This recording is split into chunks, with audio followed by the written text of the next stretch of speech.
and online, WSGW.com.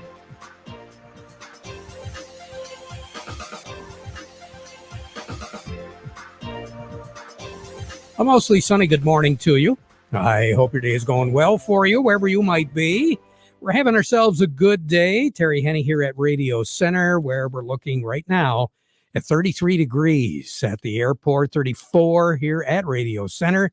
Downtown Midland is at 36. Downtown Bay City is at 35. We do have a little bit of a breeze out there. Out of the north, 13. We have seen some gusts of about 18. So wind chill is right around 20 degrees. 30.44 and rising is the barometric pressure for a very good reason. There's a high pressure system north of Minnesota up in Canada. That high is going to be with us for, at least through tomorrow anyway, and probably into Thursday before it eventually moves off to the east. So what it's doing is clearing the skies out. Hopefully you had the opportunity to see the full worm moon this morning. It was just absolutely gorgeous. That moon has really been pretty when you've had a chance to see it over the past several days, and many of you had that opportunity this morning. So about 7:40, I think, is officially when the full moon was at its brightest, and it did really light things up as we approached sunrise this morning. What are we looking at as we move through the afternoon hours? Well, we'll get our temperatures to move up just a little bit, but not much. We're under the influence of that high, and that high is going to keep us on the chilly side. Average for this time of the year is 38, and that's where we're going to be, right around 38 degrees. Tonight, about 25 with clear skies, and that's pretty close to average. 23 is what's average. So today and tonight is what you would figure to be about the 7th of March each and every year. Going into the day tomorrow, more the same with sunshine. It'll stay cool. We'll work our way up another degree or two, but that's going to be it. I think maybe we'll hit 40 degrees, but plenty of sun and partly cloudy skies tomorrow night, only dropping down to about 24. But we're going to keep our eye on a system in Texas that's going to be moving into Arkansas. And eventually, as we approach Thursday, that system is going to come together with another system that's moving across the Rockies, at least tomorrow. That's when that will start. And then eventually the two of them will join together. And we're looking for the combination of those two lows to move through the Ohio River Valley as we approach and get into the day on Friday. So once again, we are going to be looking at the chance of seeing measurable amount of snow in southern, especially in the southern half of the lower peninsula. This system is going to move a little bit quicker than the last one and the one before that. It's not going to linger as long. So whatever we do get is going to be a relatively quick hitter, but still, the residual of it with that counterclockwise circulation is going to bring some northeasterly breezes on Friday and eventually northerly breezes on Friday night. Again, we'll just have to keep our eye on the pathway of this particular system. It does appear as though this one is going to take a little bit more of a southerly route. So we're not going to get the moisture, the amount of moisture with this one like we did last Friday, and we're certainly not going to see the packable snow, at least that's the way it appears here in the Great Lakes Bay Area anyway, like we did last Friday. But again, we'll keep our eye on it. Right now, it does look as though that's the scenario we're going to have to work with. The high pressure system over northern Minnesota is the reason why these systems are going to be tracking a little bit further to the south. But as I said, eventually that high is going to leave us, and we're not going to be looking at some real warm temperatures as we work our way through the remainder of the work week and into the weekend. And for that matter, a good portion of the week next week. We're going to be looking at the period to start with the upcoming weekend through the 20th of the month to be below average when it comes to temperatures. And it does appear as though the trend of moisture is going to slacken off a little bit, and that will be below average as well. Some of you might have heard yesterday when we talked about the snow back in 1971. We wound up on the 6th and 7th of March with a big snowstorm. That total accumulation was well over a foot of snow at the airport, and some of you were looking at more than that, especially over in Michigan's thumb, as we rolled through that period of time. We're not going to see anything like that, obviously, today or for the remainder of the week. But as we indicated, we're not really going to see a big warm-up either.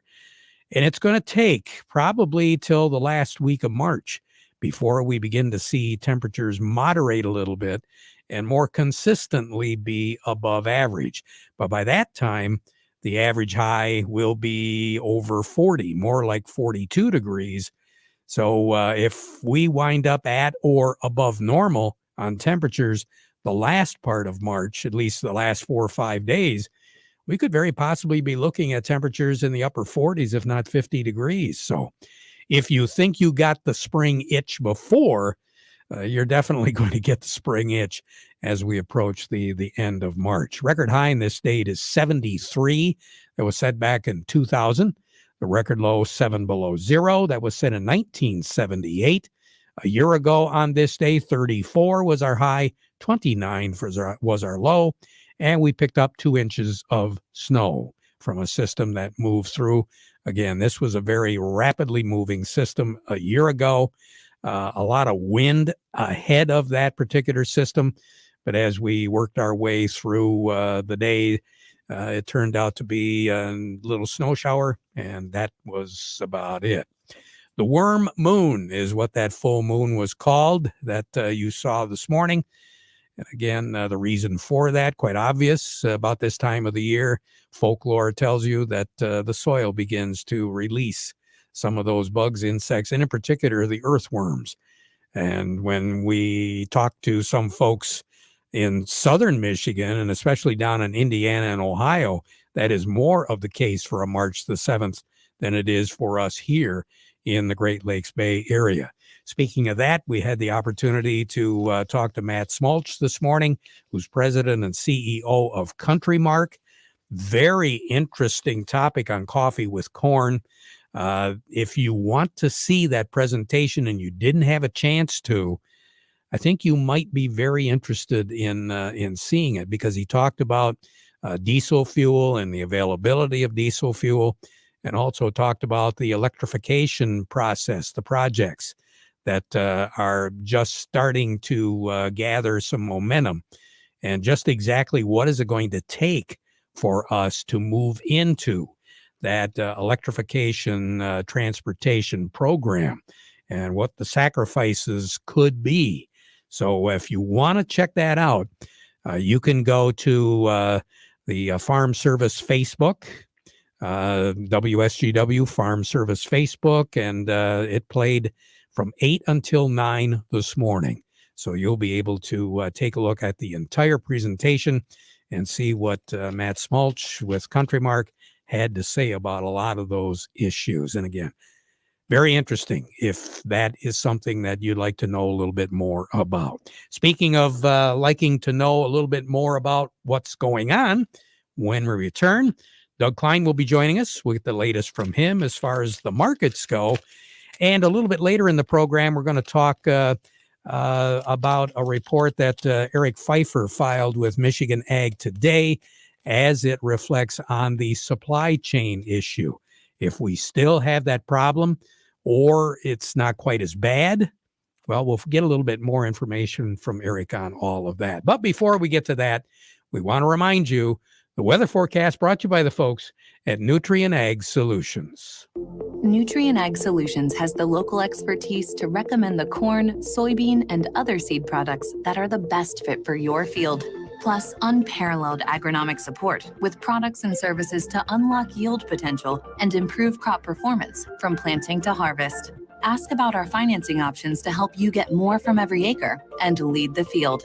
Visit your local Nutrien Ag Solutions branch or go to nutrienagsolutions.com. They say there's a secret to growing a great crop. At Nutrien Ag Solutions, they beg to differ. It all starts with a strong foundation, and when it comes to fertilizer, there's no question that Titan XE drives dry fertilizer performance. They've been unlocking the potential in every prill of dry fertilizer with biocatalyst technology for over a decade. Visit lpi.ag/Titan or contact your Nutrient Ag Solutions crop consultant to drive your crop's potential today. White mold, sudden death syndrome, root rot. If you raise soybeans, it may seem like you have all the cards stacked against you when it comes to disease. But did you know there is a new cost-effective seed treatment which can help prevent all three? Heads Up Seed Treatment offers a new proactive approach for dealing with fungal and bacterial diseases. Compatible with other seed treatments, hedge your bet against disease this spring. Ask your dealer for Heads Up today. To locate a dealer, visit headsupst.com. Farm Service brought to you today by the folks at Weiss Equipment. You know, those farm-all tractors we've been telling you about, the ones that'll do just about anything and everything you want on a farm. Well, the reason why they can do all of that is because there's a horsepower range on those farm-all tractors from 35 to 140. And getting the job done is something that the folks at Weiss Equipment can factor in as far as what your needs are, because they do carry a wide variety, a wide range of Case IH Compact Farm-All Series tractors. Anywhere from the value-packed Compact Farm-All A to the Deluxe Compact Farm-All C and C Series with cabs. The tractor does it all, so no matter what you're doing, Can Do comes in red. And it's called Farm-All. Get more information and see the display right now at Weiss Equipment in Frankenmuth, doing it right longer. We say good morning to Doug Klein over at Oppenheimer. Doug, good morning. Good morning. What are we looking at today? Oh, God. Oh, no. Chairman Powell. That's more like a Russian guy, whatever. Anyway, he came out and talked, and he was really nasty. He's been nasty, talking about raising interest rates at least 0.5%, talking about his weapon being a nice, big, blunt sledgehammer that he's going to swing at our heads until we quit being happy and quit having any optimism left whatsoever. God, why doesn't he just shut up? I can't believe it. But anyway, he's taken all the happiness out of the market today completely. Just turned the stock market from a little bit higher to resiliently lower, and he just doesn't want to give up. I don't know. I guess that's one of their prerogatives as czars of the world, just to make everybody miserable. So what we're saying is he's got the wrong hat on, huh? Kidding. Okay. Wow. But I did hear some news on the airplane that went down in Delaware. I don't know if you heard about that last week. It was a private jet that had an emergency landing. Yeah. Well, there was one person that was killed on that, and she was a lawyer, 55 years old. She was extremely connected to ex-President Hillary Clinton and ex-President Barack Obama. So one of their trusted advisors of the past has met her demise. I don't know how you do that, but interesting little connection there. Yeah. Anyway, that's all I got. Here's your numbers. The May corn is 636.5, down 0.5 penny. December corn is 569.25, down 0.75 penny. May soybeans 1520.5, down 8.5. November soybeans 1375, down 4.25. The May wheat is 699.5, up 4.25, and December wheat is 734.25, up 3.5. Crude oil taking a beating, 78.29, down $2.17. Heating oil is 279.39, down 9.25 cents. Gasoline 272.08, down 7.5 cents. Natural gas, little dead cat bounce, 277.75. That's up 4.5 cents. Over to currencies, Canadian dollar, U.S. dollar buys 137.24 at the border. That's up 112 ticks. The dollar buys 136.85 yen. That's up 94 ticks. The euro's at 105.80, down 98 ticks. The dollar's at 105.37, up 102 ticks, and that's just an indication of interest rates going higher. Money coming here to harvest on that those 5.2% CDs while they're there. Gold's at 1823.80, down $30.80. Silver's 20.57, down 41.5 cents. That's down $6 in the last 1 year. And then platinum is at 937.20. That's down $41.40. Take advantage of those CDs. Yes, I would think. I would think. Doug, you have a great day. Okay. Yeah, you too. All righty. Doug Klein over at Oppenheimer. So how does all of this reflect on our cash paying prices? Let's slide over to MAC in Breckenridge, where right now the white wheat is at $6.48. The red wheat is at $6.13. That's up 4. The new crop, $7.06 for the white, $6.36 for the red, up 3. Corn is currently down fractionally. Let's call it down a penny, $5.91. The new crop is at $5.09. Soybeans, as Doug indicated, to the negative side, $14.84 on the nearby soys. At MAC, the new crop is at $13.14. Market report brought to you by Ed Raymond & Sons, quality clothing and shoes since 1919.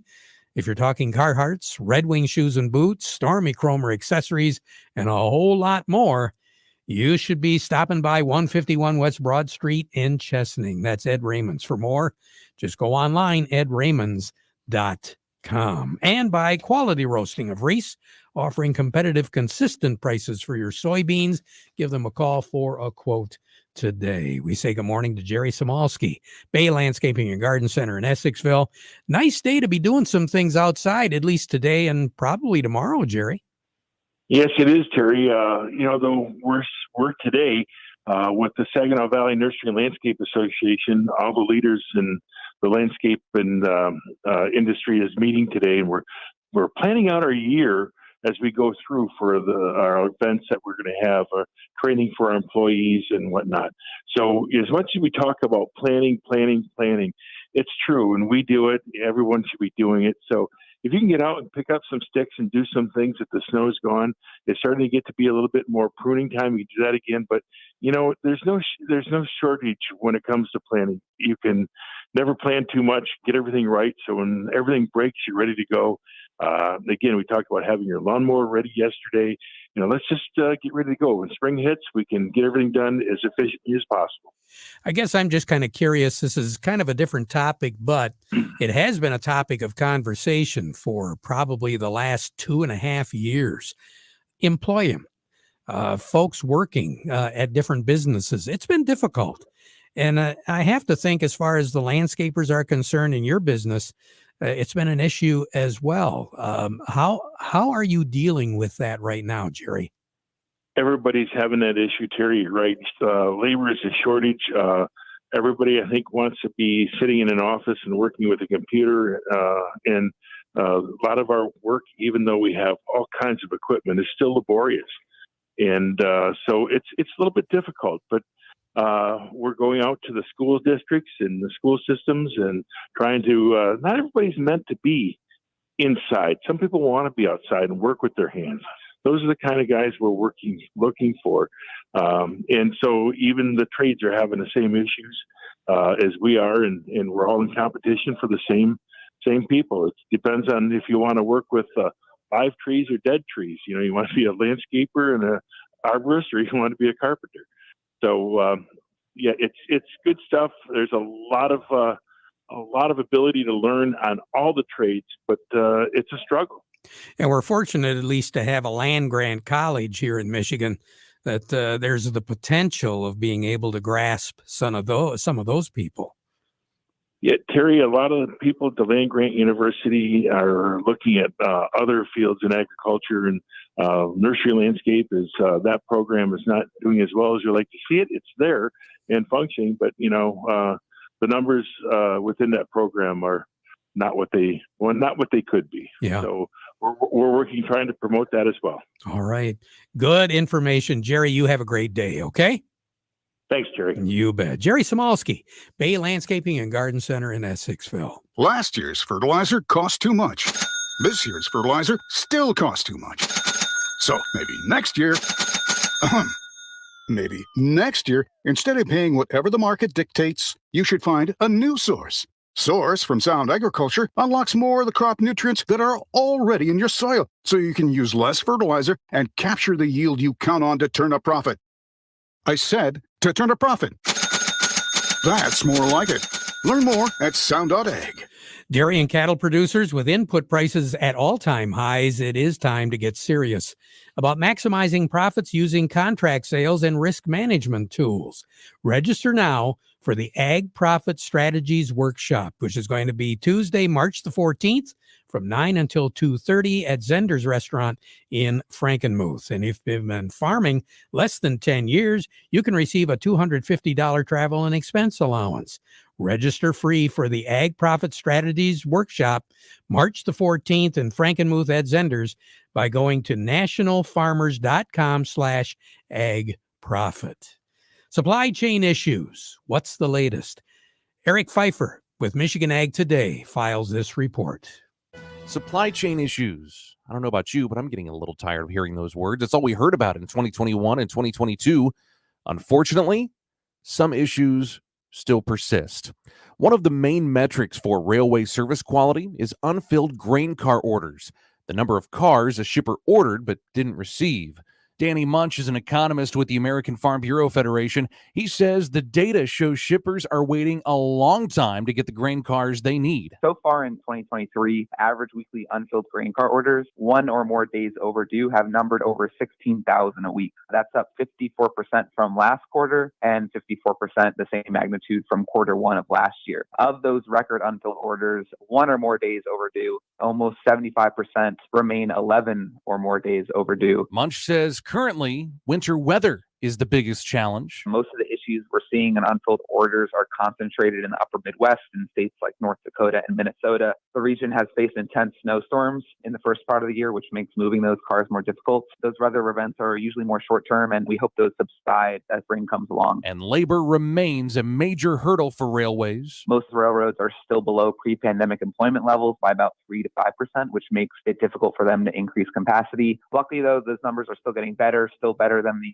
10% below that they were about a year ago. And in order to improve service quality, they really need to be fully staffed and growing. In Munch's report that can be found on the Market Intel page at fb.org, he says despite the recent issues, confidence in railway efficiency appears to be increasing. Though labor numbers still lag behind, gains continue to be made, building a stronger foundation for future demand capacity.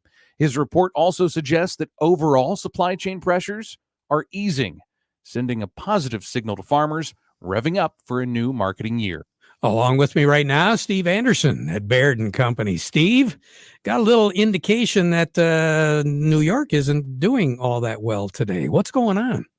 Well, it's not doing all that well. Today we've got quite a bit of red ink. Dow Jones Industrial Average right now is down 373 points, putting it at 33,058 on volume of 312 million shares. NASDAQ's down 83 at 11,592. Volume there is 424 million shares. Stocks of local interest, we've got Caterpillar 250.42 down 356, Deere 421.45 down 426, CMS 58.73 down 115, Dow 56.08 down 103, DuPont 71.49 down 131, Corteva 62.29 down 96, GM 39.90 down 55, Trinzio $23 even, down 94. Walmart $139.61, down 104. Huntington Bank $14.57, down 61. Independent Bank $21.50, down 24. And AT&T is down 11 at $18.66. And I quit. I'm tired of saying down. I don't blame you one bit. Steve, thank you. We'll talk to you again. All right. Thank you. Bye-bye. You bet. Steve Anderson over at Baird & Company. As a farmer, you're always thinking ahead, planning and preparing for the next season. You know that a profitable yield depends on weather and timing. While Morgan Composting can't control the weather, they can save you time. From enhancing your soil before planting season with Dairy Dew compost blends to boosting growth with Dairy Dew granulated fertilizers and finishing the growing season strong with powerful liquid foliants made with kelp, humic, and fulvic acid. Morgan Composting has everything you need to get things going and get things growing in a complete package. Whether your farming operation is a greenhouse, an orchard, or thousands of acres of row crops, save time by getting your entire fertility plan made in one place. Morgan Composting. serving Michigan farmers for more than 25 years. Call the soil health experts now at Morgan Composting or visit dairydew.com to learn more. Dairy Dew. Time to be doing some planning for Easter, whether it's breakfast or the lunch, anything. Krejak's House, 989-894-5531. Give them a call and reserve your table. Back at 12:30 with an update. Now we conclude our program with the playing of our national anthem.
From the Premier Kitchen and Bath Gallery Studios, WS